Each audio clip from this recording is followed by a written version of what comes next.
우리가 오늘 함께 읽어보았던 예레미야 12장을 딱 펼쳐보면요, 우리가 1절에서 굉장히 당황스러운 것을 발견할 수 있습니다. 마치 시편 73편에서 아삽이 하나님께 따지고 들고 하나님께 반항하고 하나님께 항변하였던 것처럼 오늘 본문에서도 이렇게 예레미야는 이야기합니다. 하나님, 당신은 정의로우십니다. 하나님, 당신은 의로우십니다. 멋진 분이십니다. 그런데 세상은 왜 이렇습니까? 라고 이야기를 하는 대목이기 때문에 그렇습니다. 물론 전제는 있습니다. 예레미야는 하나님이 무조건 옳다라는 그 생각을 버리고 있지는 않습니다. 물론 예레미야는 지금 하나님은 늘 옳으신 분이십니다 라는 마음을 깊은 곳에 깔고 있으나 그런 마음을 가지고 있는 동시에 이렇게 말하는 겁니다. 하나님이 늘 옳으신 분이시라면 왜 이 세상은 이렇게 돌아가는 것이며, 왜 악한 자들은 평안한 것이며, 왜 사람은 변하지 않습니까? 라고 따져 묻는 장면입니다. 이것이 우리가 오늘 읽었던 본문의 시작이라는 것이죠. 왜 그랬을까요? 이 예레미야는 하나님을 굉장히 깊이 만난 사람인데 왜 이렇게 하나님께 항변을 하고 있는 것일까요? 여기에는 몇 가지 이유가 있습니다. 먼저 첫 번째로는 이스라엘 공동체 모두가 우리들 요즘 표현으로 폭망했기 때문입니다. 망했어요. 이스라엘 백성들의 삶과 모습이 이 당시에 어땠냐면 디모데후서 말씀으로 딱 떨어집니다.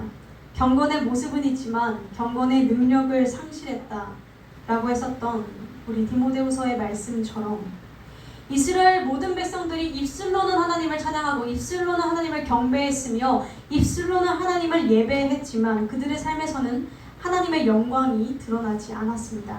그들은 하나님을 믿는 사람처럼 행동하지 않았습니다. 그들의 마음의 깊숙이에는 하나님이 없었다라고 보는 것이 정확할 것입니다. 그뿐이 아닙니다. 우리 4절을 보게 되면 우리 4절 한 목소리로 합독하면 좋겠습니다. 시작! 언제까지 이 땅이 슬퍼하며 온 지방에 채소가 마르리이까? 짐승과 새들도 멸절하게 되었사오니 이는 이 땅 거민이 악하여 스스로 말하기를 그가 우리의 결국을 보지 못하리라 함이니이다. 아멘. 우리 지금 이 땅 주민이 악하여져서 스스로 이렇게 말했다고 합니다. 우리 무슨 말했는지 주목해 볼까요? 그가 우리의 나중을 결국을 보지 못하리라. 이스라엘 백성들이 이렇게 말했다라는 것입니다. 이스라엘 백성들이 이 말을 했다라는 것에는 이중적인, 그러니까 두 가지의 의미를 가지고 있습니다. 먼저 첫 번째로는 이스라엘 백성들이 이렇게 얘기했다는 겁니다. 하나님이 우리를 보지 못한다. 하나님의 말씀이나 하나님의 약속, 그것은 우리의 삶과는 연관성이 없으며 영향을 끼치지 않으며 그 어떤 힘도 발휘할 수 없다. 이스라엘 백성들이 입술로는 하나님이 살아계십니다. 하나님의 능력이 있으십니다. 예배도 드리고 기도도 하고 아멘 아멘 하지만 정작 그들의 마음 깊은 곳에는 하나님의 말씀, 그게 뭐?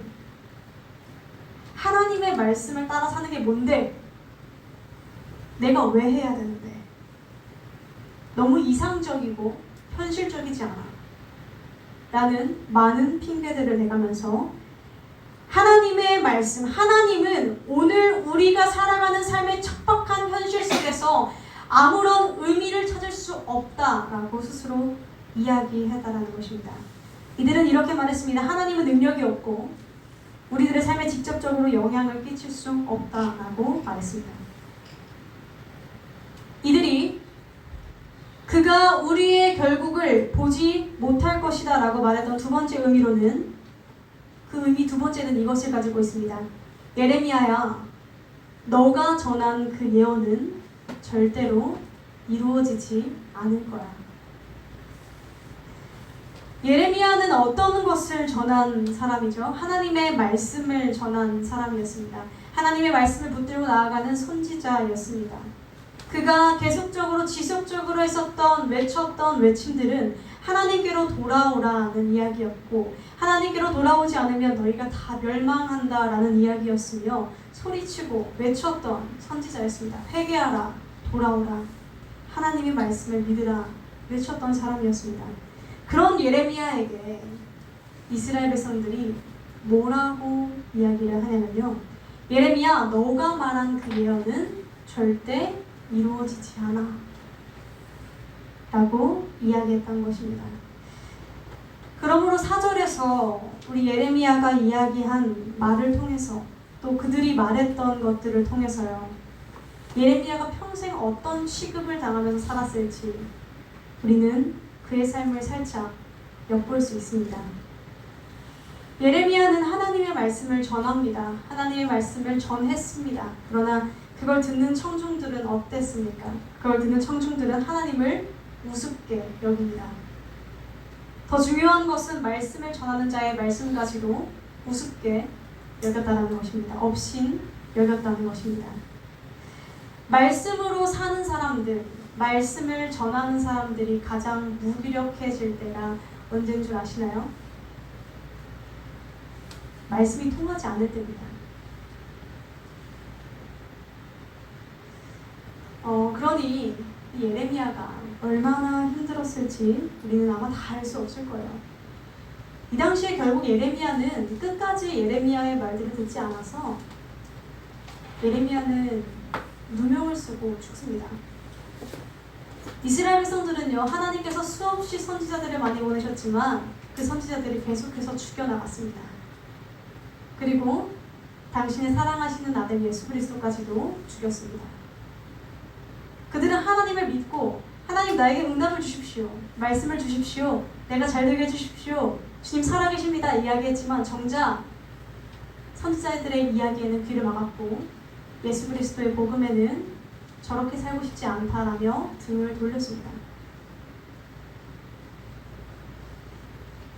세상은 갈수록 타락하고 망하는 지름길로만 걷고 있고 악으로 치닫고 있으며 하나님을 우습게 여기고 하나님이 보내신 선지자의 말도 듣지 않는 이 서글픈 세상이라는 것을 이야기를 해주고 있습니다.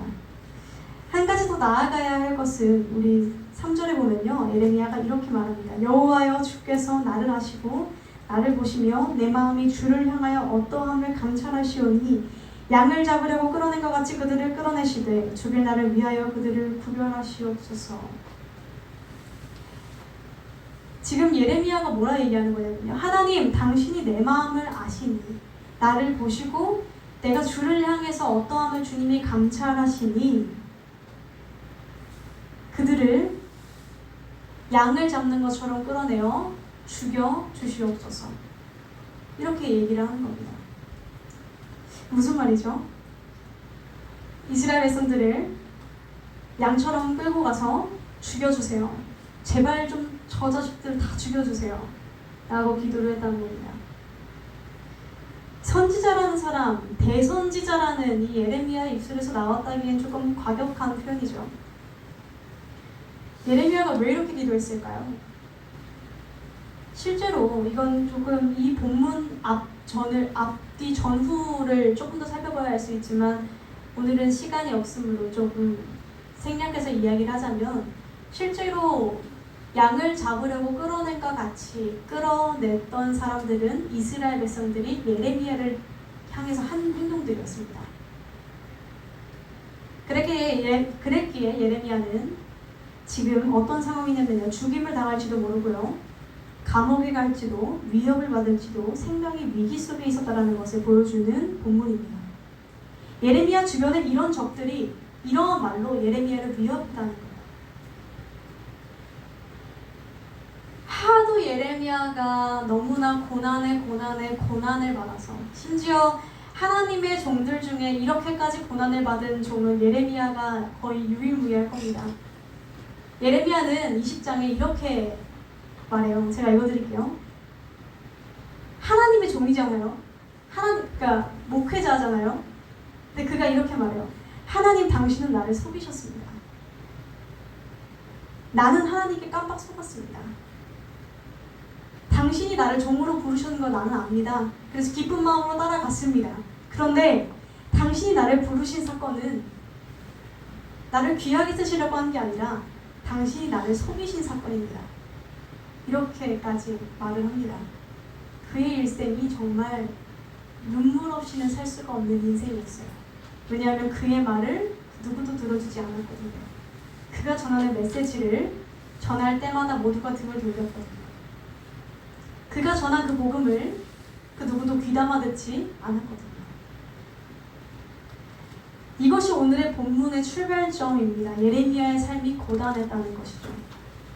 생명이 위태롭고 자신이 전하는 말씀은 튕겨져 나오고 자신이 믿고 신실하게 섬기는 그 하나님을 사람들은 우습게 여깁니다. 그딴 식으로 멍청하게 살지 말라 이야기합니다. 세상 물정 모른다 얘기합니다. 그리고 땅의 사람들은 세상의 법도를 향하여 하나님의 법도가 아니라 세상의 법도를 향하여 달려가는 이 시절 속에서 예레미야는 그들의 삶은 고단했습니다. 다시 1절을 보게 되면 그의 고백은 이렇게 말할 수 있습니다. 하나님, 나 힘듭니다. 하나님, 나 좀 위로해 주시면 안 되나요? 우리가 이 본문 말씀을 딱 봤을 때는 하나님, 악한 자가 어떻게 형통하며 패역한 자가 다 안락하면 무슨 연고입니까? 라고 이야기한 굉장히 정의로운 말처럼 보이지만 사실 이 정의를 추구하는 말보다도요, 지금 예레미야가 하고 싶은 말은 이거예요. 하나님, 나 너무 힘듭니다. 나 정말 좀 위로 좀 해주시면 안 되나요? 이 얘기예요. 이렇게 외치는 메시지가 오늘 본문의 출발점입니다.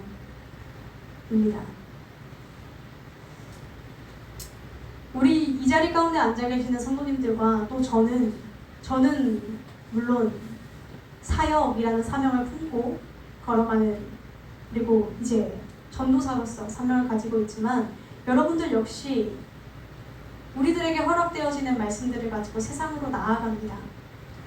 어쩌면 저보다도 더 믿지 않는, 하나님을 믿지 않고 하나님의 그 법도가 통하지 않는 세상의 사람들과 더 수없이 많이 대화하시고 수없이 많은 시간들을 함께 하시겠죠. 우리가 걸어갈 때면 말씀을 붙들고 걸어간다라는 건 뭐냐면요, 말씀을 붙들고 사는 사람, 하나님의 뜻대로 걸어가는 사람은 어떤 사람이냐면요, 그냥 딱 하나예요. 하나님 사랑하고 이웃을 사랑하며 사는 사람이에요. 내가 좀 손해를 보더라도 조금 멍청하게 살고 용서하고 하나님의 앞에 기도하고, 그게 다예요. 그렇게 하루하루 사는 삶인데, 그렇게 하루하루 사는 게 참 쉽지 않아요. 절대 쉬운 일이 아니거든요.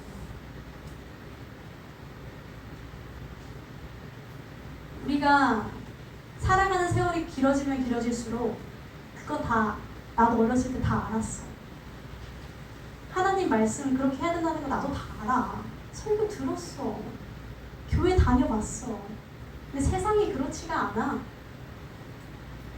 라는 말로 회피하게 됩니다.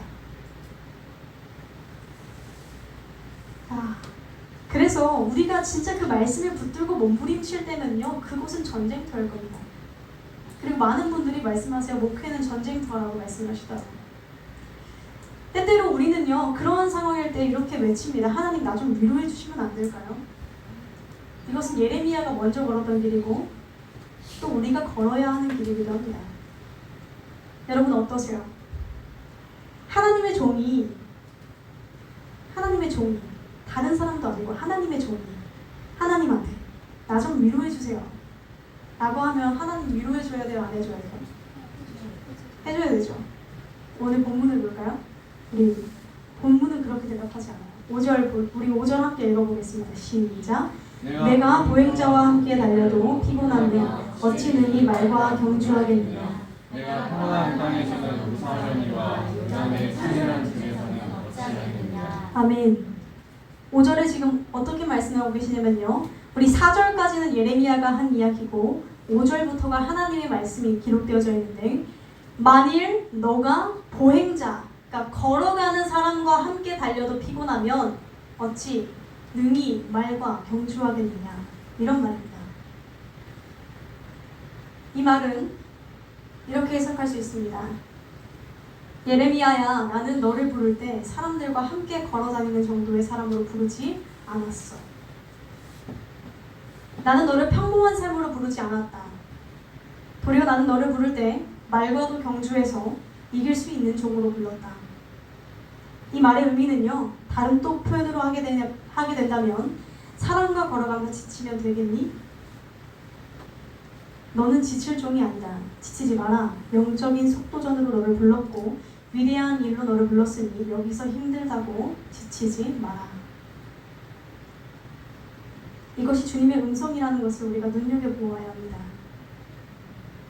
우리 5절 하반절에 보면요, 너가 평안한 땅에서는 무사하려니와 요단의 창이란 중에는, 이것이 히브리어 성경으로 오면 요단의 숲이 울창할 때에는 어찌하겠느냐라는 해석이 될 때, 숲이 울창하면 사나운 짐승이 나옵니다. 그러니까 다시 표현하자면 이런 거예요. 평안한 평지에서도 너가 이러면, 사람들을 상대하면서도 이러면 짐승이 너에게 몰려올 때는 어떻게 하겠느냐, 사자들이 몰려올 때는 너가 어떻게 하겠느냐. 나는 너를 그렇게 가볍게, 평범하게, 약하게 부르지 않았다라는 겁니다. 우리들에게 이렇게 말씀하신다는 거예요. 앞으로 너의 인생에는 더 힘든 일과 더 복음을 들고 살아가는 그 모든 것에 나는 너를 더 크게, 더 위대하게 하나님의 이름을 드러내기 위해서 사용할 것인데, 여기서 너가 벌써 힘들어하며 피곤하다 지쳤다 말할 수 있느냐? 이상하지 않나요?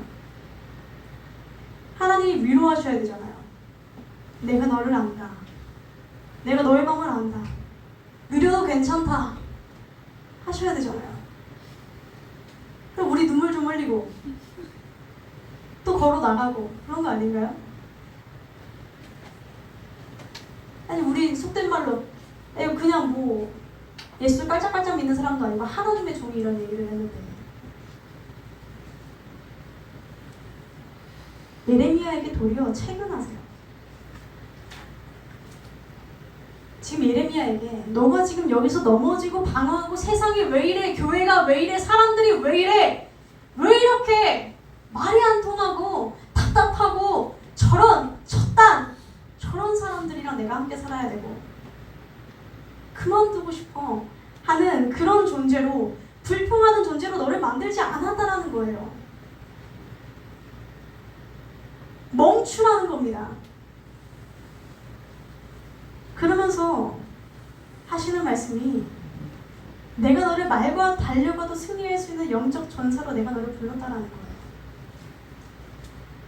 오늘 본문에서 보면 하나님은 우리들을 위로하기를 원하시지는 않았던 것 같아요. 그죠? 예레미야를 위로하진 않았어요. 대신 조금 하나님이 다르게 택하신 전략이 있었어요. 위로하시는 것이 아니라 소명을 일깨우고 있다는 것을 기억하시길 바랍니다. 우리가 지칠 때 위로 중요하죠. 우리 위로 필요하죠. 그런데 우리들에게 너무나 중요한 것은 우리가 지칠 때, 어려울 때, 내가 어떻게 살아가야 하나 싶을 때, 답답할 때, 현실이 막막할 때 떠올려야 할 것은 위로가 아니라 우리들에게 주어진 소명이라는 것입니다. 물으신다는 거예요. 너의 소명이 무엇이냐? 너가 왜 그 자리에 있냐? 내가 너를 왜 그 자리에 보냈겠냐? 너의 힘으로 그 자리에 있는 것 같아? 너의 힘으로 그 사람들이 너의 옆에 있는 것 같아? 내가 너를 그 자리에 보내서 너의 소명이 무엇이냐? 물으신다는 거예요. 우리가 사실상 사람과 관계할 때가 가장 어렵습니다. 그죠? 하나님은 뭘 말씀하셨죠? 이웃사랑을 우리 율법의 핵심으로 말씀하셨죠. 제가 여기서 이웃사랑을 갑자기 본문도 아닌데 이야기하는 이유는 원래 오늘 본문이 이웃사랑이었기 때문이에요. 새벽에 뒤집어 엎었어요. 오늘 말씀을 갑자기 새벽 4시에 제가 눈이 떠졌는데 그때 뒤집어 엎었어요. 묵혀뒀던 한 3개월 정도 묵혀뒀던 설교였는데 이 설교가 갑자기 나왔어요. 그 전에 원래 이웃사랑이었거든요. 뭘 전하려고 했었냐면 하나님이 이웃을 좋아하라 하지 않으셨어요. 그죠? 이웃을 사랑하라 하셨어요. 그러니까 좋아하다는 라이크가 될 것이고 사랑은 러브가 되겠죠. 근데 라이크와 러브의 차이가 뭔가요? 라이크는 좋아하다는 건 내 감정입니다. 내 감정, 마음. 내가 마음이 가면 좋아하는 거예요. 그죠? 내 사랑이라는 것은 그래서 이 좋아한다라는 건 내 감정을 기반으로 이루어진 상태입니다. 내 사랑이라는 건요. 약속입니다. 적어도 하나님이 이 크리스천들에게 사랑이라는 것은요. 하나님과의 약속입니다. 우리가 하나님께서 사랑을 말씀하실 때 때때로 결혼을 말씀하시는데 우리가 이런 거예요. 결혼에는 약속이 있습니다. 내가 너를 선택함으로 다른 이들을 보지 않겠다라는 약속입니다. 평생 너와 반려자로 살아가겠다라는 약속입니다. 이 약속이 이루어지고 나서는 감정이 상하든 때때로 정말 너무 한때 쥐어받고 싶든 뭘 하든 같이 자고 같이 밥을 먹고 또 같이 길을 가야 됩니다. 약속이 있기 때문이죠. 우리가 해야 하는 이웃사랑은요. 내 감정에 따라 하는 사랑이 아닙니다. 이 사람한테는 내가 사랑할 수 있어요. 예를 들어 민솔이는 내가 사랑할 수 있어요. 근데 다현이는 사랑하고 싶지 않아요. 이거는 이웃을 좋아하는 겁니다. 이것을 저도 내 사람들한테 잘해요 라고 말하지 마세요. 하나님은 내 사람들한테 잘하는 걸 좋아하시는 게 아니라 이웃을 사랑하기를 원하시는데 그것은 이웃을 좋아하는 마음이 아니라 하나님과의 약속이 있기 때문에 한 사람을 기울여보고 한 사람을 챙기고 한 사람을 불쌍히 여기고 한 사람을 긍휼히 여기는 사람입니다. 이것이 이웃사랑이에요. 자, 그런데 오늘 본문에서 우리가 보게 되면요.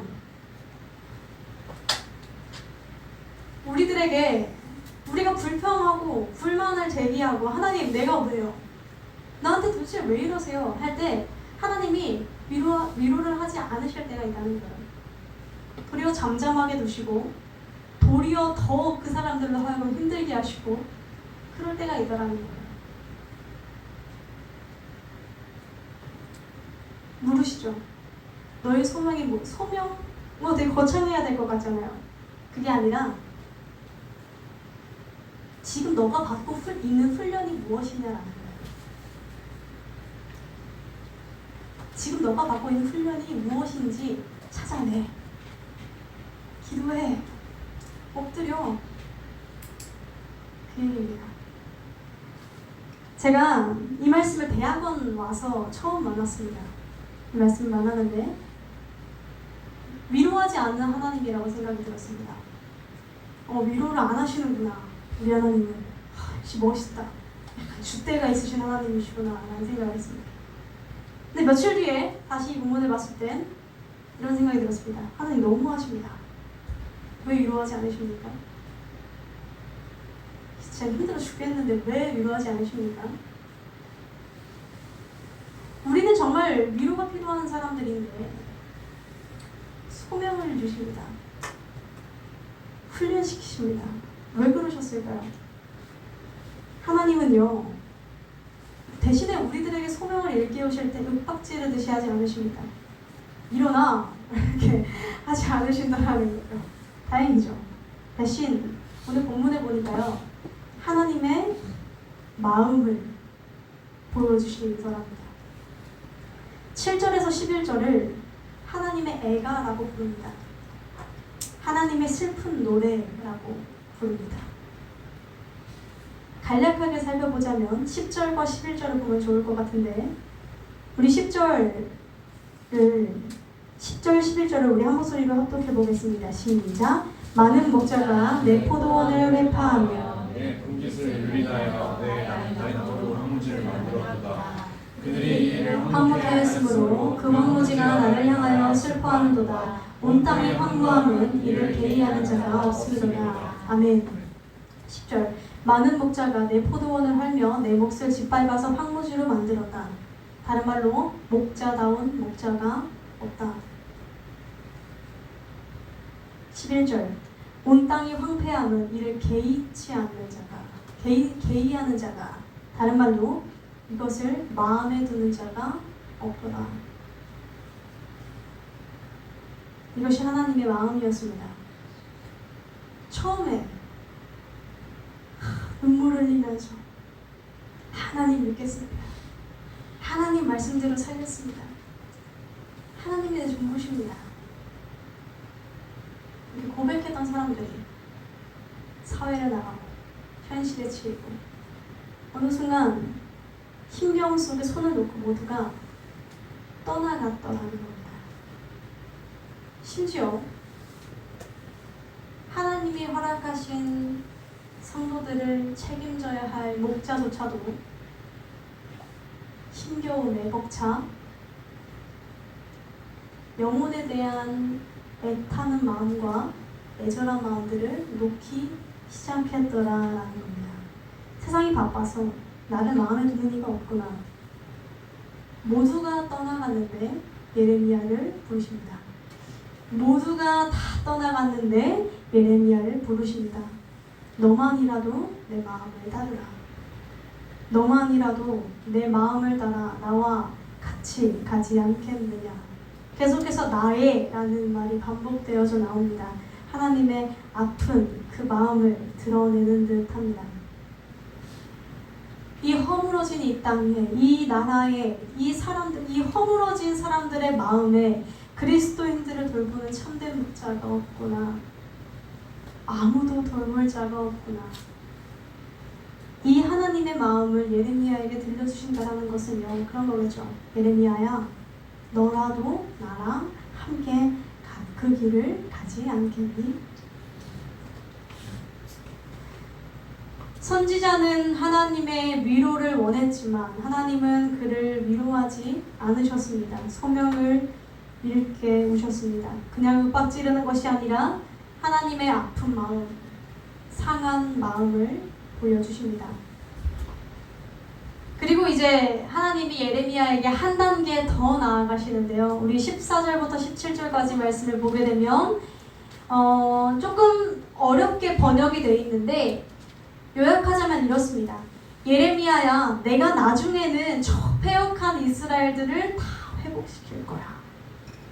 예레미야야, 그뿐인 줄 아니? 이스라엘을 공격했던 이방의 민족들까지도 내가 위로하고 내가 감싸고 내가 그들을 품을 거야. 하나님의 말씀이었습니다. 다 회복시킬 거야. 근데 굉장히 이상하지 않나요? 예레미야는 위로하지 않았던 하나님이 예레미야 말을 더럽게 안 들었던 이스라엘 백성들은 다 품고 회복시켜 놓는데요.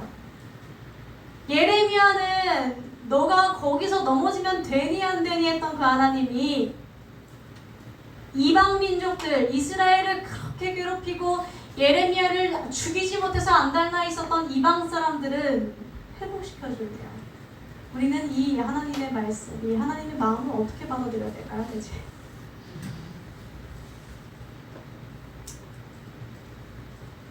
네, 문득 이런 생각을 해봅니다.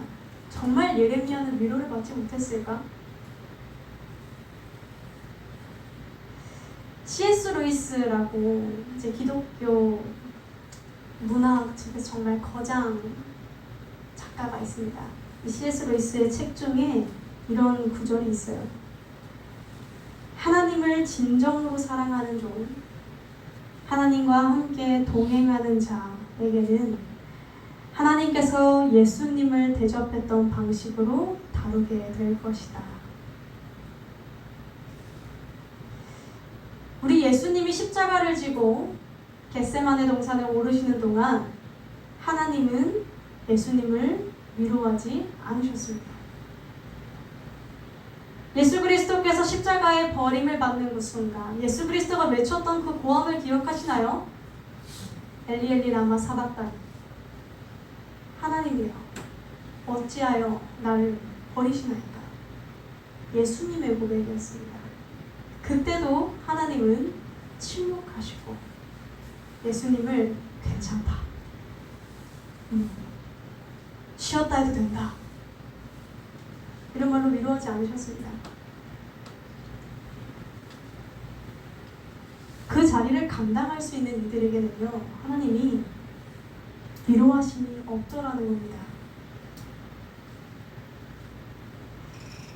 그래서 예레미야는 하나님의 마음을 딱 보는 그 순간 하나님의 길에 내가 바르게 서 있구나 라는 것을, 하나님이랑 나랑 지금 하나님이 내 편을 들어주는 게 아니라 내가 지금 하나님 편에 서 있었던 거구나 라는 걸 알아챘던 그 순간, 여러분, 하나님이 내 편 들어주는 거랑 내가 하나님 편에 서는 거랑 얼마나 다른 줄 아세요? 우리는 하나님이 내 편 들어줬으면 좋겠죠. 근데 그건 종교인이고요. 내가 하나님 편에 서는 게 신앙인이에요. 하나님이 내 편 들어주는 건요, 신앙 가지고 5년이면 끝낼 일이고요, 어린아이 때 할 일이고요, 내가 하나님 편에 서야 돼요. 성경에 수없이 많이 나와요. 하나님의 말씀을 품고 살아가라고. 하나님이 우리들의 인생에 기적 같은 일로 찾아와 주었다면, 위로해 주었다면, 이제는 그 기적에만 머물러 있을 것이 아니라 기적에만 머물러 있으면서 하나님 기적 또 주세요, 또 주세요, 또 주세요, 이거 풀어주시고 이거 해결해 주시고 이거 또 해주세요가 아니라 그 기적에서 한 발 나아가서 하나님 정말 살아계시는구나, 그 하나님 뜻대로 살아야 하는구나, 하나님 편에 서는 사람, 그것을 알았을 때, 예레미야가 모든 이들이 나를 비난하고 모든 이들이 나를 알아주지 않아도 내가 하나님 편에 서 있었던 게 맞았구나, 그거 아는 순간 이 예레미야는 이미 위로 다 받았을 겁니다. 이미 그의 인생은 위로를 다 받은 인생일 겁니다. 사랑하는 성도 여러분, 하나님은 예레미야를 예수님 대하듯이 대하셨습니다. 그걸 우리가 발견하게 되길 바랍니다. 사랑하는 성도 여러분, 세상이 참 많이 바뀌었다라는 선배 목회자분들의 이야기를 듣습니다. 예전 같지 않대요. 우리가 예수님 붙들고 살아가는 삶이 예전 같지 않대요. 예수 믿는 사람들도 안 믿는 사람처럼 살아가는 세상이고, 예수를 왜 믿어야 되는지도 모르며 예수를 믿는 사람들인데 왜 구별되어 살아야 되는지 이유를 알지 못하고, 예수를 믿는 사람들인데 왜 예배를 드려야 되는지를 모르고, 예수를 믿는 사람들인데 안에서 고여서 밖에 얘기할 것도 없고요, 안부터가 이미 그런 시대가 점점 이미 왔다는 거예요. 예전에는 뭐 부흥회 막 사람들 막 울고 막, 지금 그러지도 않아요. 지금 사람들이 그러지도 않아요. 사람들이 세련된 걸 찾아요. 기독교에서 세련된 것 좀 그만 찾았으면 좋겠어요. 저 세련된 거 진짜 좋아하거든요. 저는 그래서 기독교 문화사역 이런 거 하고 싶었어요. 그런 거 있잖아요, 기독교 마케팅 이렇게 해가지고 그런 거 하고 싶었어요. 근데 제가 오후에 몇 번 말씀드렸잖아요. 저는 그런 걸 원했는데 하나님이, 예수님이 있었던 데는 늘상 투박했다고, 뭔가 B급 감성이고요, 뭔가 되게 A급처럼 막 의리의리한 데가 아니라 저기 그냥 집구석에서 사람들이랑 둘러 앉아가지고 밥 먹으면서, 누워가지고 밥 먹으면서 얘기하면서 그렇게 살았더라. 그게 신앙이더라. 우리가 너무 세련된 걸 찾으면요, 이웃을 놓쳐요. 우리가 너무 화려한 걸 찾잖아요. 너무 고급진 것들을 찾잖아요. 이웃을 놓쳐요. 그러니까 우리는 어차피 그렇게 살기엔 글러먹었어요. 제대로 믿을 거면 포기해야 돼요.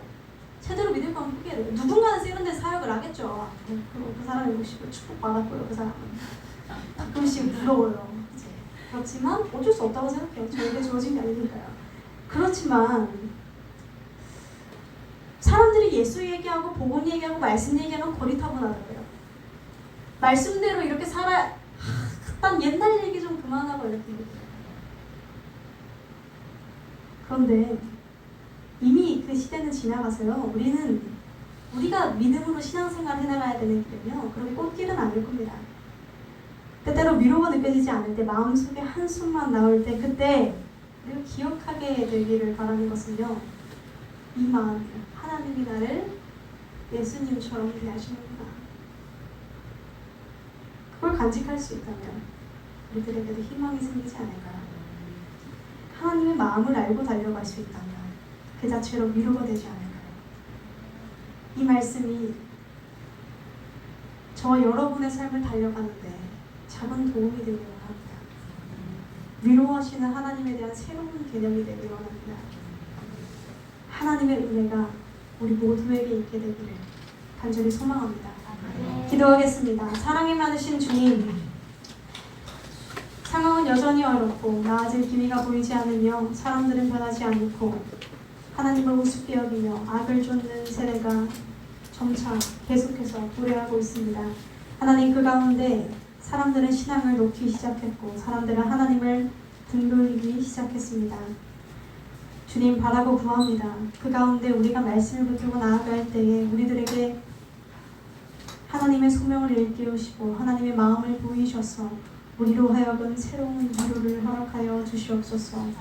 우리가 하나님 편에 서게 될 수 있도록 도와주시고 우리로 하여금 주님이 예수 그리스도를 대하셨던 그 방법대로 우리가 기꺼이 그 길을 함께 걷는 귀하고 복된 성도 될 수 있도록 허락하여 주시옵소서. 예수님의 이름으로 기도드렸습니다. 아멘.